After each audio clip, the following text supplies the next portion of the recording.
खबरों का सारथी। नमस्कार, खबर उत्तराखंड में आपका स्वागत है और मैं हूं आपके साथ हिमांशु वास्तव। खबरों में आगे बढ़ने से पहले नजर डालेते हैं हेडलाइंस पर।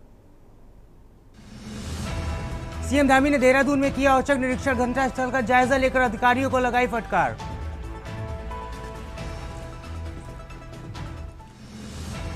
चारधाम यात्रा को लेकर तैयारियां पूरी, 19 अप्रैल से यात्रा का आगाज टिहरी से होकर गुजरता है मुख्य यात्रा मार्ग। लक्सर में विकासखंड कार्यालय परिसर में धरना, आंगनबाड़ी कार्यकर्तियों का धरना 16वें दिन भी जारी। हेल्पलाइन नंबर 1905 पर लंबी शिकायतों का होगा तत्काल निस्तारण, अधिकारी सीएम धामी ने कहा संस्तुति शिकायतें बोर्ड क्लोज नहीं होंगी। उत्तराखंड में बड़ा प्रशासनिक फेरबदल, 31 आईएएस और पीसीएस अधिकारियों के दायित्व बदले गए।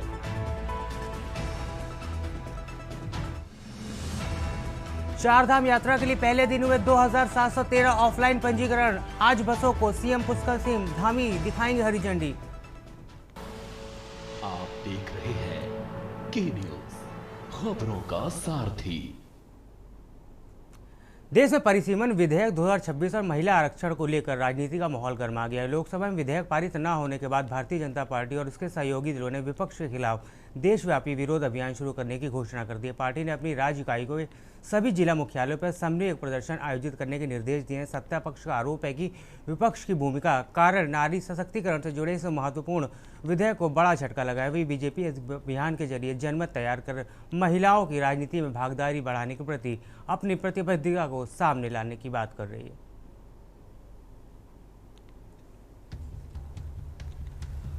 प्रदेश और देश के लिए कल का बीता दिन बेहद चर्चाओं में रहा। वजह यही थी कि भाजपा ने नारी शक्ति वंदन अधिनियम के समर्थन में जन जागरण अभियान चलाया, जिसमें पदयात्रा, स्कूटी रैली और मानव श्रृंखला के जरिए लोगों को जागरूक किया गया। बड़ी संख्या में महिलाओं, युवाओं, सामाजिक संगठनों की सक्रिय भागीदारी देखने को मिली। हर कोई इस पल को लेकर बेहद उत्सुक था। सभी दलों ने इसका समर्थन भी किया, लेकिन अब इस मामले पर जमकर राजनीति हो रही है। दरअसल ये पूरा मामला परिसीमन से जुड़ा हुआ सामने आ रहा है। यही वजह है कि जहां एक और बीजेपी विपक्षी दलों पर समर्थन न देने का आरोप लगा रही है, तो वहीं दूसरी ओर विपक्षी दल कांग्रेस इस बात को कह रही है कि महिला आरक्षण बिल साल 2023 में पारित हो चुका है। ऐसे में इस संशोधन के जरिए सरकार परिसीमन पर जोर दे रही है, जबकि विपक्ष महिला आरक्षण बिल के समर्थन में है। संविधान का 131वां संशोधन अधिनियम 2026 जो कि नारी शक्ति वंदन अधिनियम 2023 को क्रियान्वित करने के लिए आवश्यक था, आज भारत की संसद में पास नहीं हो पाया। ये हम सब बहनों के लिए काला दिवस है। आज हम सब बहुत दुखी हैं और परेशान हैं। भले ही हमारे आदरणीय प्रधानमंत्री जी ने इसकी पुरजोर तरीके से संसद में इसको रखा, इसको पेश किया, सभी पार्टियों के जो एमपीज हैं उन्हें बताया कि क्यों ये अधिनियम लाना आवश्यक है, क्यों नारी शक्ति का वंदन करना आवश्यक है। देखते हैं महिलाएं काफी निराश। देखिए, पहले भी हमको मालूम था, कांग्रेस ने बड़े दबाव में इसको स्वीकारा था, हम लोग विधेयक पास कर पाए थे। आज उनको फिर मौका मिला है, उन्होंने जो असली रूप है उनका उसको सामने लाए हैं। जो महिला विरोधी उनका आचरण रहता है, कांग्रेस के लिए सिर्फ दो ही महिला है, या तो प्रियंका गांधी या सोनिया गांधी है, बाकी सब उनके लिए टूल्स हैं। तो वो इस पर आप उनसे क्या अपेक्षा कर सकते हैं। कल आपने देखा होगा कि जब विधेयक गिरा तो उस पर सबने टेबलें थपथपाई, कांग्रेस उनके सहयोग। साथियों नमस्कार। कल लोकसभा में भारतीय जनता पार्टी के द्वारा जो सरकार के द्वारा जो बिल पेश किया गया, अब भारतीय जनता पार्टी उस बिल को गिरने के दोष कांग्रेस और सहयोगी दलों पर मढ़ रही है। सबसे पहले ये जानने की आवश्यकता है कि ये बिल है क्या। ये बिल वास्तविक रूप में महिला आरक्षण का बिल नहीं है। महिला आरक्षण का जो बिल था वो 2023 में पास हो चुका और प्रधानमंत्री जी उसको 2024 के चुनाव में कैश भी कर चुके हैं। लेकिन अब चूंकि बंगाल में अभी वोट पड़ने बाकी हैं और ऐसे तमाम स्थितियां हैं कि जिनको डाइवर्ट करना आवश्यक है, इसलिए ये बिल नहीं बल्कि ये महिला आरक्षण के साथ साथ महिला आरक्षण लागू करने के लिए उससे पहले एक संशोधन बिल लाया गया। जिसका नाम महिला आरक्षण संशोधन बिल रखा गया। इसमें ये प्रावधान है, अब जो बीजेपी जो फैला रही है कि कांग्रेस ने इसे रोक दिया, कांग्रेस ने इसे रोक दिया, इनकी जालसाजी और इनकी चालबाजी मैं स्पष्ट करना चाहता हूं कि क्या है। महिला आरक्षण बिल तो 2023 में लागू हो गया, कांग्रेस के सहयोग से हुआ। इससे पहले पंचायतों में जो महिला आरक्षण हुआ वो कांग्रेस ने किया।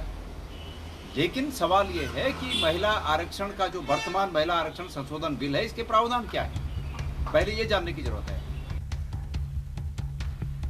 कल देश की संसद में संग्राम देखने को मिला, जहां महिला आरक्षण संशोधन बिल के बाद से आरोप प्रत्यारोप का सिलसिला भी जारी हो गया।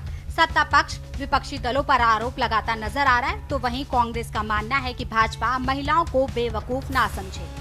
महिलाएं सब कुछ देख रही हैं, कुछ सरकार ने ठोस करना है तो आप 2023 में जो सर्वसहमति से जो विधेयक पारित हुआ, सभी दलों ने उसका समर्थन किया था। अगर उसमें कुछ ऐसा संशोधन करना है तो आप करिए और महिलाओं को उनका हक दीजिए, अभी दीजिए, लेकिन उसको दूसरी चीजों के साथ अटक करके गुमराह की कोशिश ना करें। कांग्रेस तैयार है और बिल को लेकर सहमत है। निश्चित रूप से महिलाओं को सशक्त करने के लिए उन्हें हमें मौका तो देना पड़ेगा, लेकिन इसमें सरकार की जो नीयत है, मंशा है, जब 2023 में पास हो चुका था तो इन्हें जब लागू करना था तो 2024 से क्यों नहीं किया। अभी पूरे प्रदेश में ही है, देश विदेश में भी इनकी छवि खराब हुई है और ये सिर्फ जनता को मूर्ख बनाने के लिए एक विधेयक महिलाओं प्रलोभन के लिए एक विधेयक लाए हैं। इसने गिरना ही था क्योंकि इनकी नीयत सही नहीं थी, इनके कर्म सही नहीं थे। महिलाओं के साथ सबसे ज्यादा भाजपा के गुंडे कर रहे हैं। बहन मामला हो, उर्मिला शनावर ने कहीं इनके लट्टू बट्टुओं के नाम उजागर किए हैं, अभी तक इन्होंने उन पर कोई कार्रवाई नहीं की। लोकसभा में भारतीय जनता पार्टी सरकार की पोल पट्टी खुल गई है, भाजपा सरकार का चेहरा बेनकाब हो गया है और इंडिया गठबंधन और अन्य राजनीतिक दलों ने भाजपा सरकार के मंसूबों पर पानी फेर दिया है, क्योंकि वो महिला बिल की आड़ में मनमाना परिसीमन देश पर थोपना चाहते थे। दक्षिणी राज्य जिन्होंने जनसंख्या को नियंत्रण में रखा, पर्वतीय राज्य जिनकी अपनी भौगोलिक परिस्थितियां हैं, उन पर भी जनसंख्या के आधार पर जो है परिसीमन थोपने का प्रयास किया जा रहा था। ओबीसी आरक्षण को जो है करने का षड्यंत्र रचा जा रहा था। जब तक परिसीमन बिल पर व्यापक चर्चा नहीं होगी, सभी राजनीतिक दलों को, सामाजिक संगठनों को विश्वास में नहीं लिया जाएगा, सरकार अपनी स्पष्ट मंशा के साथ आगे नहीं बढ़ेगी। देखिए, नारी शक्ति वंदन अधिनियम पे राजनीति करना विपक्ष की ये दर्शाता है कि महिलाओं के सम्मान के साथ खिलवाड़ किस तरीके से विपक्ष करता है। अगर देखा जाए तो हमें भूलना नहीं चाहिए कि यूपी चुनाव के विधानसभा चुनाव के दौरान इन्हीं की पार्टी की प्रियंका वाड्रा ने सरेआम खुले मंच से कहा था कि लड़की हूं, लड़ सकती हूं, लेकिन वो सिर्फ एक जुमलेबाजी के अलावा कुछ नहीं रहे। आपको बता दें कि देश में अब तक कुल 4 बार परिसीमन हुआ है। इसके लिए आयोग का गठन किया गया। अब ये 5वीं बार होने जा रहा था। सबसे पहला परिसीमन 1952 में हुआ था। अंतिम परिसीमन 2001 की जनगणना के आधार पर 2002 में हुआ था। दरअसल 1976 में 42वें संवैधानिक संशोधन के माध्यम से 2001 तक परिसीमन पर रोक लगा दी गई थी, ताकि जनसंख्या नियंत्रण के प्रयासों को झटका न लगे। वहीं आपको बता दें कि ये पूरा मामला परिसीमन से जुड़ा हुआ है। यही वजह है कि जहां एक और बीजेपी विपक्षी दलों पर समर्थन न देने का आरोप लगा रही है, तो वहीं दूसरी ओर विपक्ष दल कांग्रेस इस बात को कह रही है कि महिला आरक्षण बिल साल 2023 में पारित हो चुका है। ऐसे में इस संशोधन के जरिए सरकार परिसीमन पर जोर दे रही है, जबकि विपक्ष महिला आरक्षण बिल के समर्थन में। ऐसे में देखना होगा कि आम जनता इसकी बारीकियों को कितना ध्यान से समझ पाएगी, या ये मुद्दा राजनीतिक समुद्र में जनता को गुमराह करने में काफी रहेगा। Uttarakhand desk report. देहरादून में गोरखाली सुधार सभा में शुक्रवार को अपना 88वां स्थापना दिवस धूमधाम और हर्षोल्लास के साथ मनाया गया। कार्यक्रम का शुभारंभ हवन पूजन और दीप प्रज्वलन के साथ हुआ। मुख्य अतिथि कैंट विधायक सविता कपूर सहित कई गणमान्य लोग यहां पर मौजूद रहे।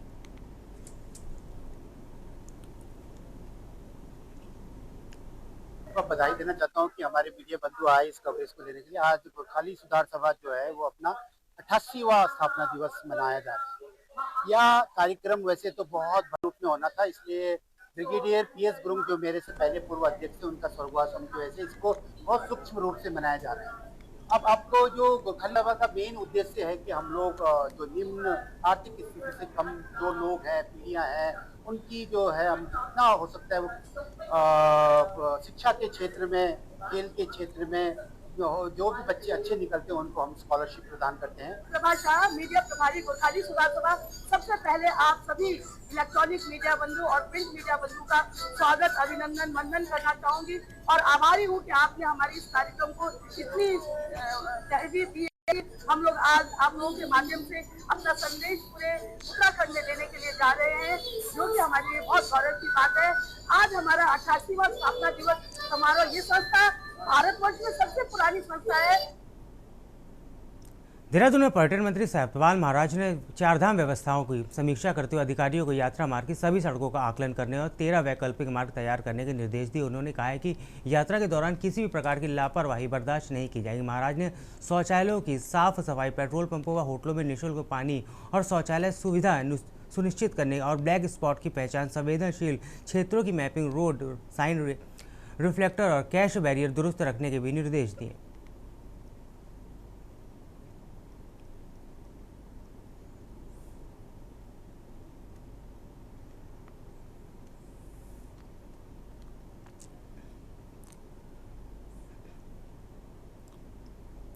यात्रा को लेकर देश भर में श्रद्धालु जबरदस्त उत्साह देखने को मिल रहा है। पीछे योग गुरु बाबा रामदेव यात्रा को लेकर बड़ा बयान दिया। उन्होंने कहा है कि उत्तराखंड की देव स्थित बद्री, केदार और हरिद्वार जैसे पवित्र धाम भगवान शिव और सनातन आस्था के प्रमुख केंद्र हैं।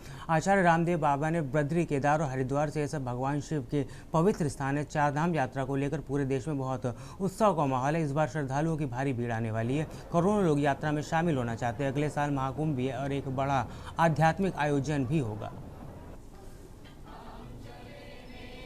गंगोत्री, यमुनोत्री, बद्री, केदार, हरिद्वार और भगवान शिव का ये पवित्र देवस्थान, यहाँ पर चार यात्रा के लिए पूरे देश में एक उत्सुकता है।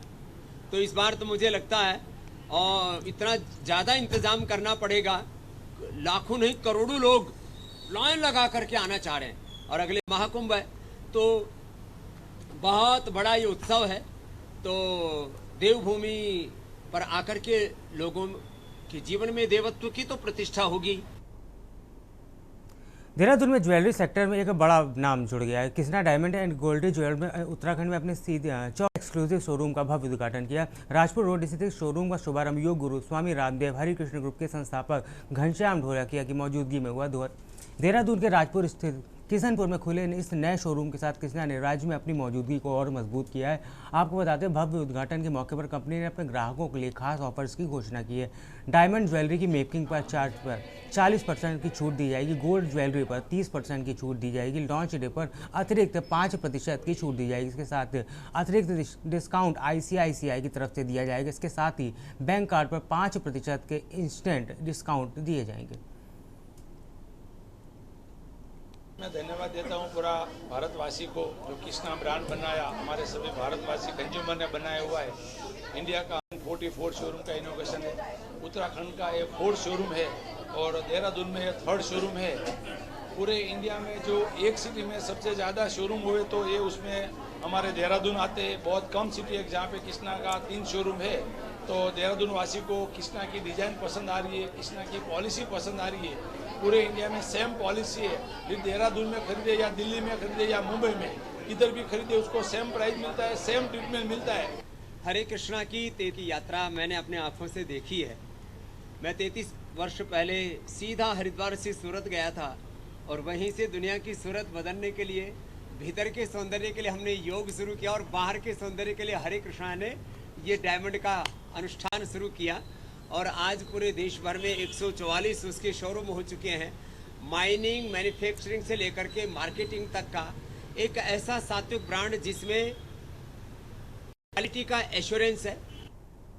चारधाम यात्रा शुरू होने से पहले एक दिन पहले हरिद्वार में प्रशासनिक तैयारियों के साथ धार्मिक आस्था का भी दृश्य देखने को मिला। गढ़वाल कमिश्नर विजय शंकर पांडे और IG गढ़वाल राजीव स्वरूप घर की पौड़ी पहुंचे, जहां उन्होंने मां गंगा का विधिवत पूजन कर यात्रा के सफल और निर्विघ्न संपन्न होने की कामना की है।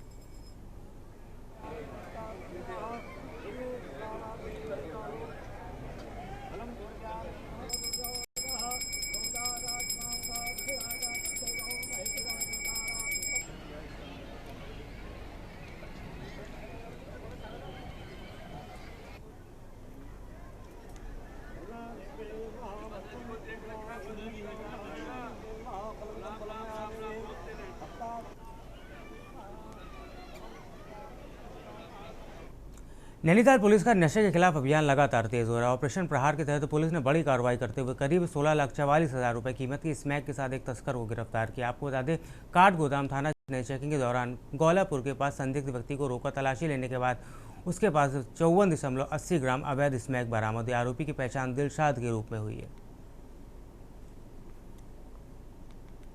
ड्रग्स फ्री उत्तराखंड मिशन को साकार करने के लिए ऑपरेशन प्रहार जो पीएचक्यू द्वारा चलाया गया है, उसमें एसएसपी नैनीताल महोदय के नेतृत्व में लगातार कार्रवाई की जा रही है।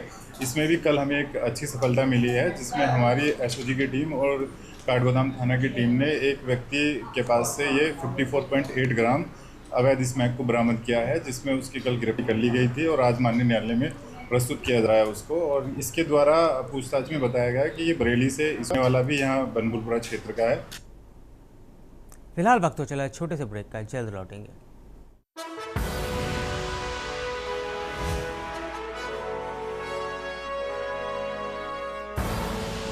आप देख रहे हैं के न्यूज, खबरों का सारथी। यूपी के ऐतिहासिक 9.1 करोड़ के बजट में युवाओं के लिए उपहार ही उपहार। काबिले तारीफ है, अंदाज एक एक काम का गा रही है गीत यूपी योगी जी के नाम का। आईटी और इलेक्ट्रॉनिक्स के लिए 2059 का एआई मिशन एवं साइबर संचालन की तथा AI centre of excellence. Tech युवा समर्थ युवा योजना के अंतर्गत 25 लाख युवाओं को मिलेगा तकनीक प्रशिक्षण। लक्ष्मीबाई स्कूटी योजना एवं क्रेडिट कार्ड योजना से प्रति आबादी होगी पूरी तरह से सशक्त। मंडल मुख्यालय वाले प्रत्येक जनपद में होगा स्पोर्ट्स कॉलेज का निर्माण। 14 नए मेडिकल कॉलेज खुलेंगे। रोजगार के अवसर बढ़ेंगे और में युवा नए कीर्तिमान स्थापित करेंगे। युवाओं के सपने हो रहे साकार। ये है डबल इंजन सरकार।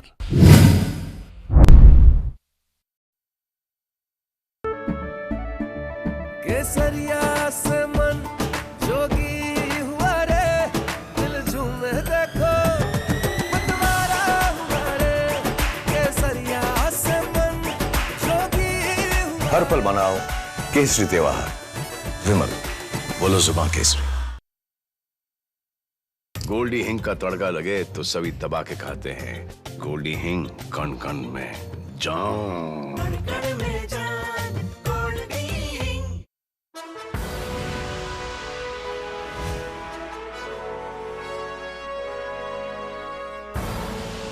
आप देख रहे हैं के न्यूज, खबरों का सारथी। ब्रेक के बाद आपका स्वागत है। अब रुक करते खबरों की ओर। हल्द्वानी के प्रसार प्रशिक्षण केंद्र में नैनीताल जिले के वर्ष 2026-27 की वार्षिक जिला योजना बैठक आयोजित की गई। बैठक में प्रभारी मंत्री खजान दास, कैबिनेट मंत्री राम सिंह खेड़ा, जिले के विधायक, ब्लॉक प्रमुख, जिला पंचायत अध्यक्ष सहित कई जनप्रतिनिधि और अधिकारी मौजूद रहे। बैठक में नैनीताल जिले के कुल 70 करोड़ 8 लाख रुपए की जिला योजना की स्वीकृति दी गई, जिसमें सर्वाधिक बजट लोक निर्माण को 10 करोड़ रुपए और जल संस्थान को 6 करोड़ रुपए आवंटित किए गए।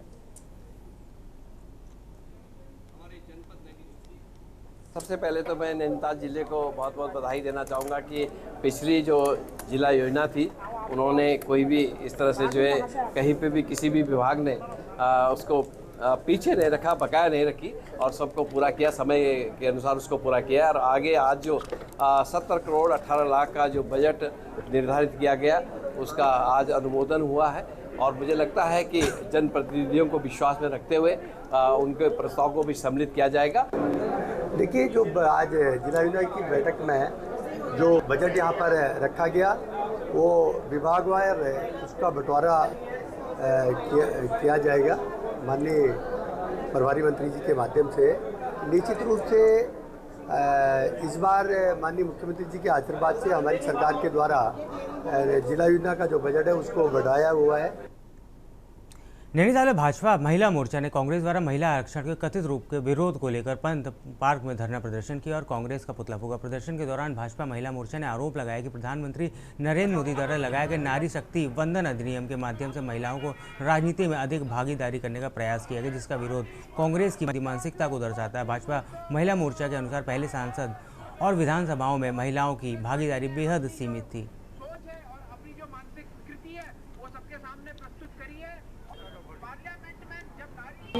हमारे मोदी जी द्वारा नारी शक्ति अधिनियम जो किया गया था, बिल पेश किया गया था संसद में, उसमें बहस हुई थी और विपक्ष के द्वारा इसका विरोध किया गया है। तो इसके विरोध में हम सब महिलाएं एकत्रित होकर ये पुतला विसर्जन करा है हमने पुतला द्वारा। और ये विरोध कांग्रेस हमारे सरकार के खिलाफ नहीं कर रही है, ये हम महिलाओं के खिलाफ कर रही है। तो हम इसका कड़ा विरोध करते हैं। इससे हम सभी महिलाओं को काफ़ी फ़ायदा होता। हमें लोकसभा और राज्यसभा में 33% आरक्षण मिलने वाला था। गदरपुर के गुलरभोज स्थित ठंडा नाला गांव में जिला प्रशासन ने अवैध अतिक्रमण के खिलाफ बड़ी कार्रवाई करते हुए सिंचाई विभाग की जमीन पर बने 3 धार्मिक संरचनाओं को ध्वस्त कर दिया। यह कार्रवाई तड़के भारी पुलिस बल के साथ मौजूदगी में की गई। प्रशासन के अनुसार करीब 3 माह पहले किए गए सर्वे में संबंधित को नोटिस जारी कर वैध दस्तावेज प्रस्तुत करने के निर्देश दिए, लेकिन कोई वैध कागजात उपलब्ध नहीं करा पाए। इसके चुनौती थी जहाँ से राहत नहीं मिली, जबकि सुप्रीम कोर्ट के स्थगन के आदेश को इस मामले में संबंध नहीं किया गया था।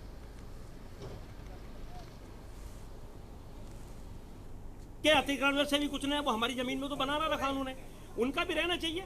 अरे वो कह रहे हैं मेरा जो है कैसा हटाओ, तो उसका उनका हटा नहीं रहे। और हम कह रहे हैं 15 दिन का टाइम दे दो, तो हमें भगा दिया गया और हमें जो हमारी मस्जिद शहीद कर दी गई। कल हम रात में 10 बजे अपने घर को आए होते हुए, तो क्या करें बताइए। पांडे जी के क्यों नहीं हटाया? पांडे जी कह रहे हैं, पांडे जी ने लिख के दिया है, एक विधायक लिख के दे रहा कि मेरा ये यहाँ से हटाओ, और उसकी जो मनमानी हो रही है उनकी। तो ये सब चोर चोर मुसेरे भैया है, कांग्रेस बीजेपी एक है। देखिए, सबसे पहले तो मैं आपके चैनल का धन्यवाद करता हूं कि इस आवाज़ को देश विदेश तक पहुंचाई जाए। और मैं आपको अवगत कराना चाहता हूं कि देश वालों को और विदेश वालों को भी कि यहाँ पर भाजपा की एक बहुत बड़ी तानाशाही है। भाई, सबसे पहले आपके और आपके दर्शकों को धन्यवाद, और आप आए इसलिए आपका और धन्यवाद। सुप्रीम कोर्ट में हमारी 11 मई लगी है तारीख। अब ये तो कैनाल की तानाशाही हुई। खबर नैनीताल से, जहां उत्तराखंड हाईकोर्ट ने उत्तराखंड राज्य बनने के बाद अब तक रुद्रप्रयाग विधानसभा सीट को आरक्षित न करने को लेकर दायर जनहित याचिका पर सुनवाई की। सुनवाई के बाद कोर्ट की खंडपीठ ने राज्य चुनाव आयोग को 3 दिन में जवाब मांगते हुए स्थिति स्पष्ट करने को कहा। अब हाईकोर्ट 3 दिन बाद फिर मामले की सुनवाई करेगा।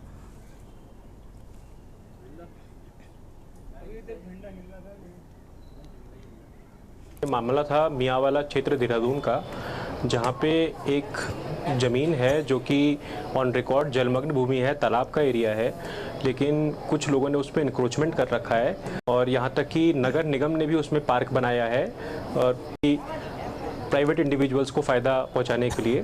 तो उसको लेके हमने एक रिट पिटीशन यहाँ पे PIL के तौर पे फाइल करी थी। और क्योंकि वहाँ के जो लोकल जो लोग हैं उनको काफ़ी इससे दिक्कतों का सामना करना पड़ रहा था, क्योंकि उनके यहाँ जो वो तालाब था वो पहले सारा रेन वाटर और ये सारा वाटर उसके अंदर चले जाता था। खबर उत्तराखंड में फिलहाल इतना ही। आप बने रहिए K News इंडिया के साथ। नमस्कार।